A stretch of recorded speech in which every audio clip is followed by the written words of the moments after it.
Morning. তো আজকে দেখো কি সুন্দর বাইরে রোদ উঠেছে। সুন্দর বলতে যতটা সুন্দর ততটা গরম। তো এরকমই অবস্থা, এখন তো প্রচণ্ডই গরম পড়েছে। তো এদিকে গরম জল বসিয়েছি, আর এটা দেখো, এটা রাত্রিবেলায় না হেনা ভিজিয়ে রাখছিলাম। তো ওটাই আজকে লাগাবো। সকালে স্নান তো হয়ে গেছে, বাসি কাজ টাজ ঘর মোছা সব কমপ্লিট করে আমি স্নান করে নিয়েছি, নিয়ে হেনাটা একটু পরে লাগাবো। আর এদিকে আগের দিন পার্সেলটা এসেছিলো, তো এটা খাবো। মাঝখানে 2 মাস গ্যাপ ছিল, তো আরেকদিনও আমি জানিও না অর্ডার করেছে। তো আরেকদিন ওকে বলছিলাম যে দেখো আবার কিন্তু আমি মোটা হয়ে যাব, তো তাড়াতাড়ি অর্ডার করো ওটা। তো ওটা আমি খাই সকালে, ওই হালকা উষ্ণ গরম জলে এটা খাই আর কি। তো যাই হোক, এটা আসছে, এটা আজকের থেকে আবার খাওয়া শুরু করব। মাঝখানে বললাম না কিছুদিন গ্যাপ ছিল, তো খাবো। তো ওই জন্যই গরম জল বসালাম। আর এদিকে তো রান্না করে, মানে কিছুটা রান্নাবাড়ি করে তারপরে হচ্ছে আমি হেনাটা লাগাবো। পায়েল ওদিকে কাজ করছে, পুজো দিবে, তো ওর জন্যই ভাবলাম যে হেনাটা একটু পরে লাগাই, নাহলে সকালের আবার খাওয়ার টাইম হয়ে যাবে। ওর জন্যই দেরি হবে না, পরে তো আবার স্নান করতেই হবে হেনা লাগালে। তো হেনাতে আমি তো একটু ডিম আর লেবুর রস দিই আর কি, ওটা পরের দিন আছে, আজকে সকালে দিব আর কি। আর এমনি চা পাতার লিকার দিয়ে আমি রাত্রিবেলায় ভিজিয়ে রাখি। এই যে এখন ডিম আর লেবুটা অ্যাড করছিলাম, তো এটা পেস্ট করে এখন নিচে নিয়ে যাব পায়েলের কাছে। তো ওই লাগিয়ে দিবে। তারপর রান্না মোটামুটি হয়ে গেছে, কিন্তু ওই গ্যাস ট্যাসগুলো পরিষ্কার করিনি। আজকে ওই পুঁটি মাছ করেছিলাম, তো ওই তো আর যেন কী করেছি আর কি। তো যাই হোক, রান্নাবান্না করে আমার তো হেনা লাগিয়ে কিন্তু স্নানও হয়ে গেছে। তো আমার টেলারের কাছে না একটা ব্লাউজ আর একটা চুড়িদার বানাতে দেওয়া ছিল, তো ওটাই আনতে যাব। তো ওকে বলছিলাম, তো বললো হ্যাঁ নিয়ে যাও টাকা। তো বলা মাত্রই আমি বেরিয়ে গেলাম। তো টেলারে ওই দাদাকে ফোন করলাম যে দোকান খোলা আছে, তো বললো হ্যাঁ খোলা আছে। বললো তাহলে আমি এখনই আসছি। তখন দুপুর 2টা বাজে। তো আমি বলছি এখন তো খাবে না, 2:30 3টার আগে খায় না, আমার তো যাওয়া আসা আধা ঘন্টার মধ্যে আমার হয়ে যাবে। তো যাই, শ্রেয়াকেও বলে আসলাম আমি যাচ্ছি, মানে গিয়ে চলে আসবো এখন। তো তাড়াতাড়ি বেরিয়ে গেলাম।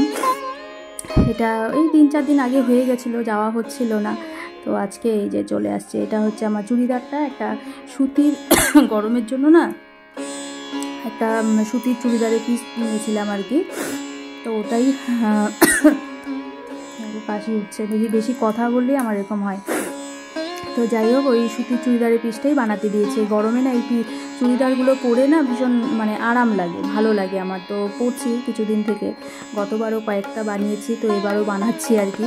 আরও ভাবছি কিনবো 2টা পরে। তো ওই যে ব্লাউজ আর ওটা নেওয়া হয়ে গেল।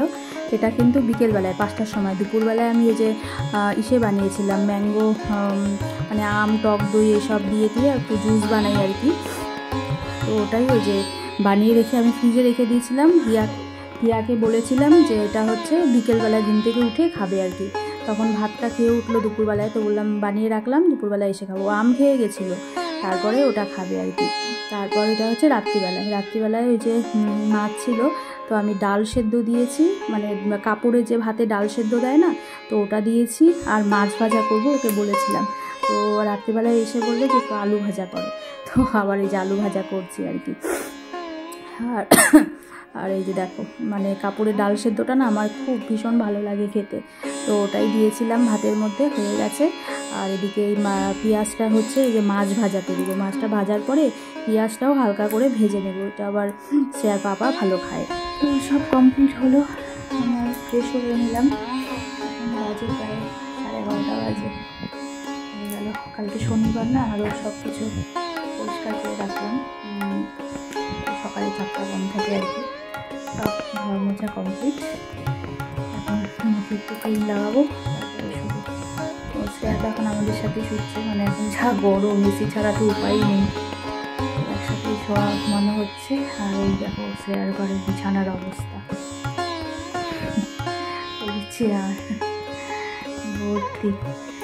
আর কালকের দিনটা, পরশু দিনই তো যাবো, শ্রেয়ার আমি যাবো পরশু দিন। আর পরের দিন হচ্ছে ও যাবে, পায়েল হিয়া ওরা পরের দিন যাবে। তো চলো আজকে আর লেট করবো না, আর ভালো লাগছে না। তখন কিন্তু স্নানই করতে হয় শোয়ার আগে, মানে এত গরম, ওইভাবে ঘুম হবে না আমার, এমনি ঘুম হয় না, তো আরও তো অবস্থা খারাপ। ওই জন্য একটু স্নানের মতোই করি শোয়ার আগে রোজ। গরম পড়ার পর থেকে। এদিকে ঠান্ডাও লেগে যায়, কিন্তু আমার কিন্তু প্রায়ই কাশি হয় আর কি।